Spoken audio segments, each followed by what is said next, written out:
En el antiguo mundo de Grecia, surgió un legendario guerrero llamado Hipicrates, que se convirtió en un cambio de juego en la guerra. Revolucionó al peltasta griego clásico, creando una versión nueva y mejorada conocida como el peltasta de Hipicrates. Con sus tácticas innovadoras y su mentalidad estratégica, lideró a sus tropas hacia la victoria y cambió el curso de la historia. En este ensayo, exploraremos el papel de los peltastas de Hipicrates dentro del ejército, sus armas y armaduras, y su desempeño en batalla. Veremos cómo sus reformas los ayudaron a convertirse en una fuerza poderosa en el campo de batalla, allanando el camino para el surgimiento de la hegemonía espartana. El peltasta de Hipicrates era una versión reformada del peltasta griego clásico, llevada a cabo por uno de los mejores mercenarios de la época, Hipicrates. Las reformas de Hipicrates ayudarían a revolucionar la guerra griega durante décadas, llevando eventualmente a Atenas a derrotar a Esparta en tierra, promoviendo así a los espartanos a llevar a cabo sus propias reformas, lo que condujo a la hegemonía espartana. Dentro del ejército, los peltastas de Hipicrates eran principalmente combatientes de escaramuza. Su papel dentro del ejército era debilitar al enemigo y eventualmente molestarlos lo suficiente como para romper sus formaciones y perseguirlos. Los peltastas regulares generalmente podían superar a la mayoría de los soldados a pie, pero cuando se trataba de ser perseguidos por la caballería, la única esperanza del peltasta era intentar regresar a su infantería pesada con lanzas, ya que los soldados montados usualmente los perseguirían debido al poco armadura que llevaban. Hipicrates resolvió este problema regimentando a los peltastas, dándoles maniobras específicas que podían repeler a la caballería e incluso a la infantería, ayudándoles tanto a viajar como a formarse más rápido. Hipicrates les dio botas a sus peltastas, lo que les dio mejor agarre al correr y también significaba que tenían menos probabilidades de lastimarse en terrenos difíciles. Como resultado de este entrenamiento, los peltastas de Hipicrates pudieron operar por sí mismos si era necesario. Si eran atacados por la caballería, podían formar una falange suelta y rechazarlos. También podían, teóricamente, tapar los huecos en sus falanges, ya que ya sabían cómo luchar en estas formaciones. En cuanto a armas y armaduras, los peltastas de Hipicrates eran una versión más pesada pero aún asequible del peltasta común. Como resultado, llevaban una versión más barata del linotórax, hecho de lino y tela en lugar de bronce o cuero. Esto era esencialmente un chaleco acolchado, pero era más ligero que la armadura de placas normales, lo que significaba que el peltasta aún podía moverse con normalidad pero estaba mejor protegido en batalla. A menudo se representaba que llevaban cascos en forma de cono conocidos como pillows. El casco pillows griego era un artículo de cabeza popular en la antigua Grecia que era usado por los hoplitas, los infantes pesadamente armados que formaban la columna vertebral de los ejércitos griegos. El casco pillows recibió su nombre por su distintiva forma cónica con un ala ancha que se extendía desde la base del casco. El casco estaba hecho de bronce y a menudo estaba decorado con diseños intrincados o pintado en colores brillantes. Una de las principales razones por las que se prefería el casco pillows al casco corintio era su peso más ligero y la mayor visibilidad que proporcionaba.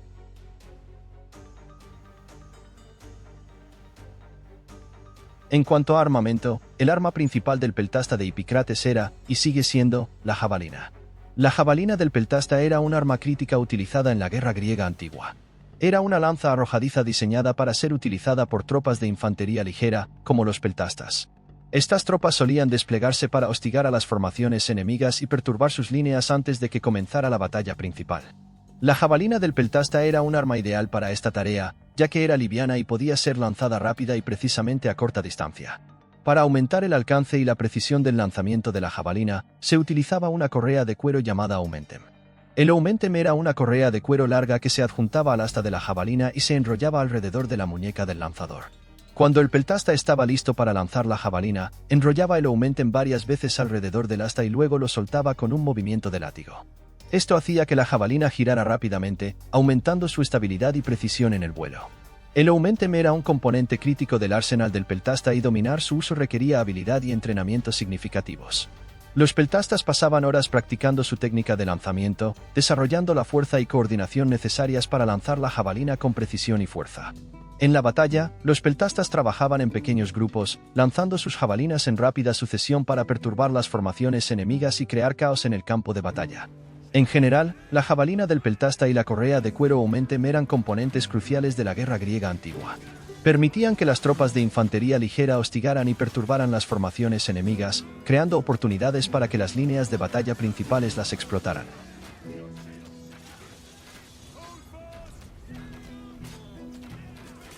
El casco corintio, que era el casco más común antes del surgimiento del casco pilous, cubría toda la cabeza y a menudo tenía una gran cresta que se extendía por el centro del casco. Si bien este diseño proporcionaba una excelente protección, también limitaba severamente la visión del usuario y podía hacer que fuera muy difícil respirar en el calor de la batalla. El casco pilous, por otro lado, era más aerodinámico y permitía que el usuario se moviera más fácilmente. Su cara abierta y ala ancha también permitían una mejor visión periférica, que era esencial en el rápido combate cuerpo a cuerpo de la guerra griega antigua. Además, el casco pilous era más fácil de fabricar que el casco corintio, que requería más metal y mano de obra para producir. A pesar de sus ventajas, el casco pilous no reemplazó completamente al casco corintio en la antigua Grecia. El casco corintio siguió siendo popular entre algunos hoplitas y aún era usado por los soldados griegos durante la guerra del Peloponeso. Sin embargo, el surgimiento del casco pilous marcó un cambio significativo en las tácticas militares griegas y ayudó a allanar el camino para ejércitos más flexibles y móviles en los años venideros. Creemos, según una representación del peltasta de Hipicrates, que agregaron crestas a sus cascos, lo que hacía que los peltastas parecieran más grandes e intimidantes.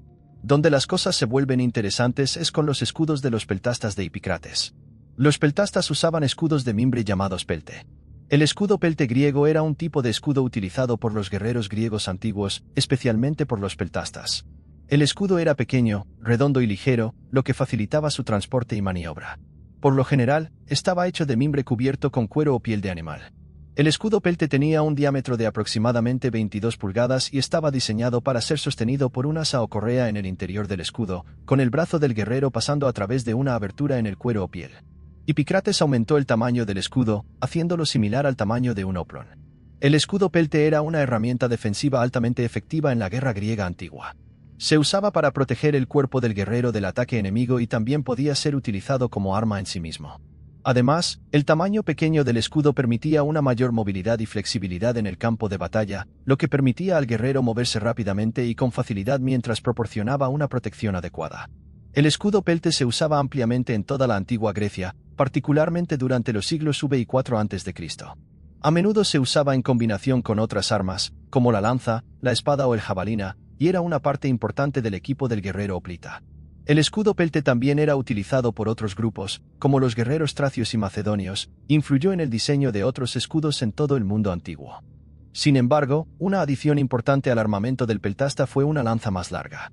Esta lanza era similar en longitud a la lanza dori utilizada por la infantería pesada de lanza, los hoplitas. El propósito principal de la lanza era que los peltastas de Hipicrates pudieran formar una falange funcional que pudiera resistir a la caballería e incluso a otras infanterías de lanza más pesadas cuando fuera necesario. En la batalla, los peltastas de Hipicrates demostrarían su valía cuando lograron atrapar de alguna manera a una columna de hoplitas espartanos desprevenidos en su camino de regreso a un fuerte. Rápidamente comenzaron a lanzar jabalinas a los espartanos, obligándolos a cerrar filas para defenderse del fuego de proyectiles. Eventualmente, los espartanos tuvieron suficiente de ser atacados por jabalinas, así que decidieron romper la formación y perseguir a los peltastas. Capaces de correr más rápido que sus oponentes más pesadamente armados, los peltastas de Hipicrates pudieron escapar rápidamente. Sin embargo, cuando los espartanos se volvieron para volver a unirse a su formación, también lo hicieron los peltastas, quienes lograron masacrarlos en su camino de regreso a la seguridad.